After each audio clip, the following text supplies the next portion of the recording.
Vladimir Guerrero Jr. and the Blue Jays have reportedly agreed to a 14-year, $500 million contract. The news breaking late Sunday evening. The deal is pending a physical.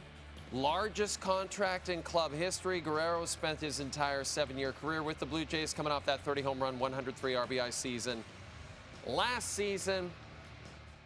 Steve Phillips joins us, our baseball insider. Steve, this is a lot better way for Jays fans to wake up on a Monday morning than just remembering that their team got swept by the Mets over the weekend. So congratulations to everyone Monday morning. Blue Jays fans, you got to be excited. Steve, my question for you is, what's your reaction to the deal, and did one side win this deal, in your opinion? Yeah, so it's not a complete shock, right? I mean, especially when Mark Shapiro came out a couple weeks ago and said how confident he was the deal was going to get done. There was so much common ground, and all we heard before that was that they weren't all that close. And so I was a little surprised and thought maybe he knew something we didn't. And so I'm not completely shocked. There have been enough reports thinking that it could get done. But I got to tell you, in the end, it does seem like the team blinked.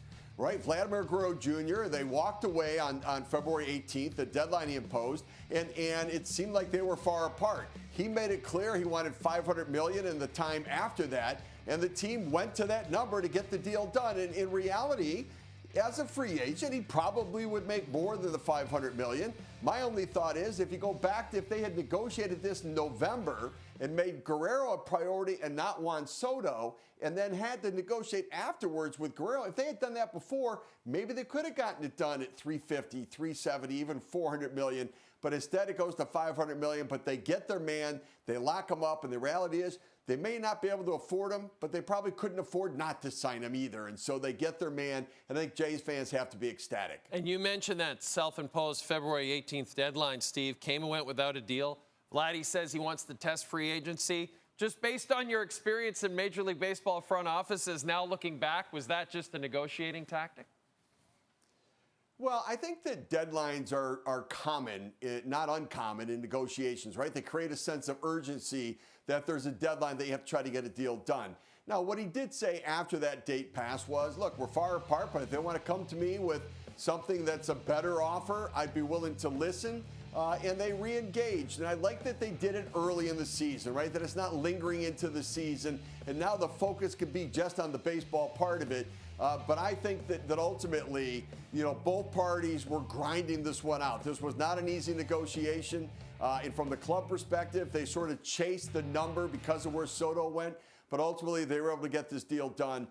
And so the sense of urgency in February was there, but it took some extra time. And so it was typical negotiations. And, Steve, this past offseason, you described the potential Vladdy extension as a defining moment for this front office. And you and I both know that Mark Shapiro and Ross Atkins have been under a lot of heat in this market. Is getting this deal done, Steve, enough to flip the narrative on the job they've done with the Blue Jays? Yeah, I think it's a big step forward. There's no question about that, because as much pressure as they've been under and a lot of scrutiny and angst from the fans, everybody's got to be happy about this one. From the organization to the front office to the clubhouse to the players to the fan base, everybody's excited about it. I think that certainly if Mark Shapiro wants to continue, my guess is that he was the centerpiece from the club perspective at the front of this negotiation, that he likely is here whether they make the playoffs or not. I think that he'll have to make a determination on Ross Atkins about whether the team is a playoff caliber team, whether they get to the postseason. So I think the reality is that Shapiro probably has secured himself in this position. And for Ross Atkins, the team probably still needs to make the playoffs. Whether people think it's fair or unfair, whether it is fair or unfair, I think it's the reality of where they are right now.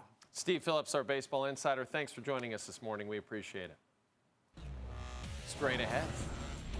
The Habs, the Sens, the Canucks, all in action yesterday. Highlights from a busy Sunday in the NHL, and Paige Beckers played her final collegiate game Sunday. Did it end with a national championship win?